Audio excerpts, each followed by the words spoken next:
कुछ लोगों का प्रश्न है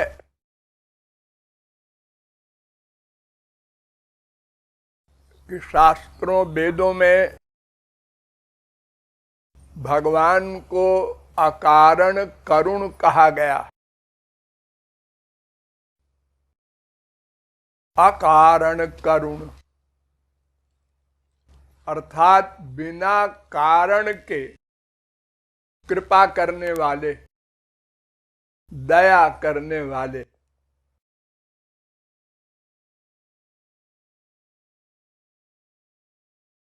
लेकिन ये बात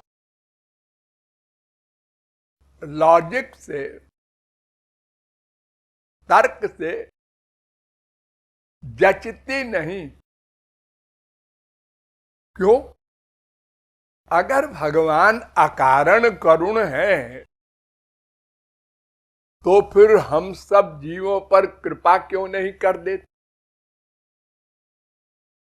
सब जीव आनंदमय हो जाएं, मायातीत हो जाएं।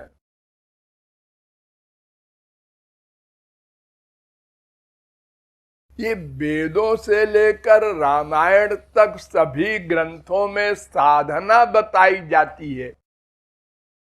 जीवों के लिए उपदेश दिए जाते हैं, ऐसा करो, ऐसा करो, तो भगवान करुणा करेंगे, कृपा करेंगे। फिर अकारण करुण कहाँ रहे? फिर तो बिजनेसमैन हो गए भगवान भी। हमने कुछ किया तो भगवान ने कृपा किया। ये तो ऐसी बात हो गई जैसे कोई दुकानदार अपना दुकान कपड़े की खोले है, हमने रुपया दिया, उसने कपड़ा दिया। ये तो लेन देन है। अकारण कृपा तो उसे कहते हैं हम कुछ ना करें और वो कपड़ा दे दे, कृपा कर दे। ऐसी कृपा तो भगवान ने कभी की नहीं। अन्यथा भगवान में एक गुण है, वेद कहता है अपहत पापमा बिजरो विमृत्युर विशोको बीजघत्सो पिपासा सत्य कामा सत्य संकल्प। छांदोग्योपनिषद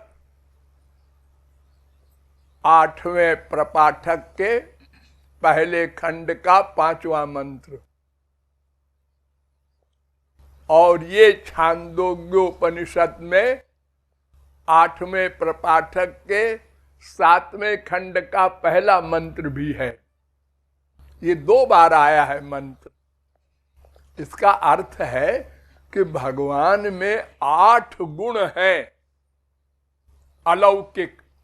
उसमें एक गुण का नाम है सत्य संकल्प, यानी जो सोचा हो गया, करना वरना नहीं है। बस सोचा संसार बन जाओ, बन गया। संसार का प्रलय हो जा, सोचा और हो गया। ऐसे हम लोग सोचते हैं, फिर प्रैक्टिकल वर्क करते हैं, फिर भी सफलता मिले न मिले, डाउट। और भगवान ये सब कुछ नहीं, बस सोचा और हो गया। और कोई चीज भगवान से असंभव भी नहीं। अपाणिपादो जवनो गृहीता पश्यत्य चक्षु शृणोत्यकर्ण। श्वेताक्षतरोपनिषद वेद कहता है, 3 अध्याय का 19वां मंत्र। ये मंत्र कहता है भगवान बिना हाथ के पकड़ लेते हैं, बिना पैर के दौड़ लेते हैं, बिना आंख के सब कुछ देखते हैं, बिना कान के सुन लेते हैं और कान से देख लेते हैं। सूंघ लेते हैं, सोच लेते हैं, जान लेते हैं, यानी एक इंद्रिय से सब इंद्रियों का ज्ञान भी कर लेते हैं, यानी इम्पॉसिबल को पॉसिबल करते हैं सर्व समर्थ भगवान। तो फिर क्या बात है, एक संकल्प कर लो, अनंत कोटि ब्रह्मांड के समस्त जीव माया से उत्तीर्ण होकर आनंदमय हो जाए, बस हम लोगों का काम बन जाए। 84 लाख की चक्की पीस रहे हैं हम लोग, छुट्टी मिले। पर ऐसा आज तक हुआ नहीं, और कुछ जीव आनंदमय हो गए, ये भी इतिहास कहता है। ये ब्रह्मा है, शंकर है, विष्णु है, नारद है, सनकादिक, जनकादिक, शुकादिक, व्यासादिक, शंकराचार्यादिक, तुलसी, सूर, मीरा, कबीर, नानक, तुकाराम, तमाम संत आनंदमय हो गए। क्यों हो गए?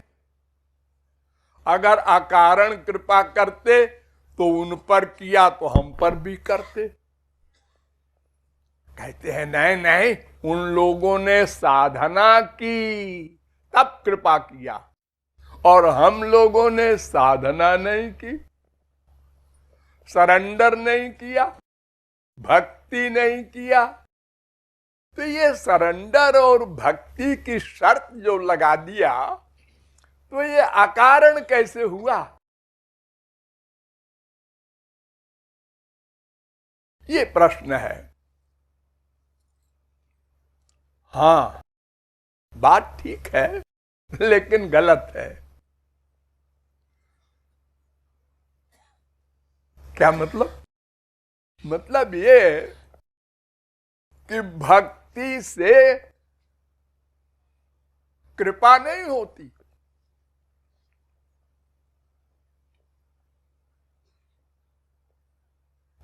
भक्ति से भगवान मिलते हैं ये बोला जाता है, लेकिन ये फैक्ट नहीं है। क्यों? क्योंकि भक्ति हम किससे करेंगे? मन से, इंद्रियों से। हाँ, तो इंद्रियों की भक्ति तो भगवान नोट ही नहीं करते। अर्जुन करोड़ों मर्डर करता है, भगवान नोट नहीं करते। क्यों? उसका मन भगवान के पास है, तो मन का जो कर्म है वो भगवान नोट करते हैं। ठीक है, मन का कर्म नोट करते हैं, मन से भक्ति करे कोई तो भगवान कृपा करते हैं, यही तो हुआ। नहीं नहीं नहीं, मन से भक्ति करने से क्या होता है ये समझिए। मन से भक्ति करने से मन का मैल धुलता है, मन निर्मल होता है, निर्गुण होता है, यानी शुद्ध होता है। जो संसार का अटैचमेंट है वो चला जाता है, बस। यानी मन का बर्तन खाली हो गया, उसमें कूड़ा कचरा जो था, माँ बाप, बेटा, स्त्री, पति, धन, प्रतिष्ठा, ये सब वासनाएं ये खत्म हो गई। वो बिल्कुल नॉर्मल हो गया मन, क्लीन कहते हैं उसको। बस भक्ति ने इतना किया। अब इसके आगे भगवान का दर्शन वगैरह ये नहीं कर सकती भक्ति, क्योंकि भक्ति जिससे करते हैं वो मन माइक है। ध्यान दो, मन माइक है, माया का बना हुआ है, और भगवान दिव्य है। तो माइक मन से दिव्य भगवान का ग्रहण नहीं हो सकता। माइक आंख से दिव्य भगवान को हम नहीं देख सकते। हमारे बगल में बैठे हो और हम देख रहे हैं, हाँ, है तो हमारी तरह है, और वो भगवान बैठे हैं। जाकी रही भावना जैसी, प्रभु मूर्ति देखी तिन तैसी।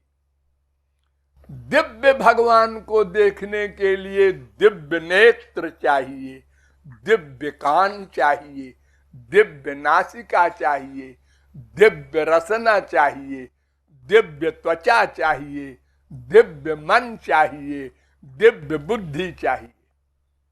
वो हमारे पास नहीं है, भक्ति से भी नहीं आएगी। वो शुद्ध हो गया मन, बस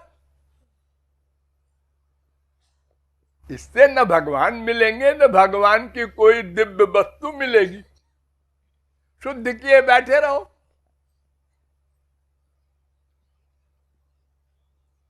फिर क्या होगा इसके बाद? मन शुद्ध होने के बाद फिर भगवान महापुरुष के द्वारा उसमें दिव्य शक्ति भर देते हैं। ये कृपा। अब आई कृपा अकारण, यानी अपनी शक्ति से भगवान आंख में दिव्य आंख, कान में दिव्य अपना पावर वो भर देते हैं। यानी इंद्रियों को, मन को, बुद्धि को दिव्य बना देते हैं। ये हमारी साधना का फल नहीं है। हमारी साधना से, भक्ति से तो खाली मन शुद्ध हुआ। अब उसको दिव्य बनाने के लिए भगवान की अकारण कृपा चाहिए। अगर वो नहीं करते तो हम बैठे रहते, हम भगवान का दर्शन नहीं कर सकते, माया समाप्त नहीं होती, 84 लाख में घूमते रहते और अनंत जन्मों के हमारे जो पाप पुण्य है वो भी भस्म नहीं होते। तो अकारण कृपा से भगवान हमारी इंद्रिय मन बुद्धि को दिव्य बना देते हैं। तब हम भगवान का दर्शन करते हैं। ये जो बड़े बड़े संत हुए, इन्होंने तब देखा भगवान को, उनसे बात की, उनका स्पर्श किया, उनको अपना बेटा बनाया, बाप बनाया, सखा बनाया, उनको घोड़ा बनाया सखाओं ने। जैसे हम संसार वाले करते हैं आपस में, क्योंकि उनके पास दिव्य दिव्य सामान हो गया। ये दिव्य दिव्य सामान के लिए भगवान की अकारण कृपा आवश्यक है। तो भगवान अकारण करुण है, लेकिन वो अकारण करुण का उनका फल अंतःकरण के शुद्ध होने पर मिलता है। तो जिसने अंतःकरण शुद्ध कर लिया भक्ति के द्वारा, उस पर कृपा हो गई, वो हो गया संत। इसलिए दोनों आवश्यक है। जैसे एक सामान देखना है हमको, हमारे सामने क्या रखा है, कैसे देखेंगे? आंख से। अच्छा, बड़ी अच्छी आंख है तो भी देख लेंगे, हाँ। और अगर लाइट ऑफ कर दें तो अंधेरे में अब नहीं देख सकते। क्यों? आंख तो है उसके। अटक के गिर गया। अरे क्यों रे, कैसे गिर गया? अंधा है क्या? नहीं नहीं, अंधा नहीं हूं जी, अभी नई नई आंख है। फिर अरे अंधेरा था जी, वो सामान रखा था वहां। यानी उस सामान के ऊपर लाइट भी चाहिए और आंख भी सही चाहिए। नहीं, सूरदास को 25 जून के दोपहर को भी नहीं दिखाई पड़ेगा। दोनों कंपलसरी है। ऐसे ही साधना भी कंपलसरी है। उससे अंतःकरण शुद्ध करो। फिर भगवत कृपा भी कंपलसरी है, उससे वो दिव्य बने, तब भगवत प्राप्ति हो, माया निवृत्ति हो, आनंद प्राप्ति हो। ये समाधान।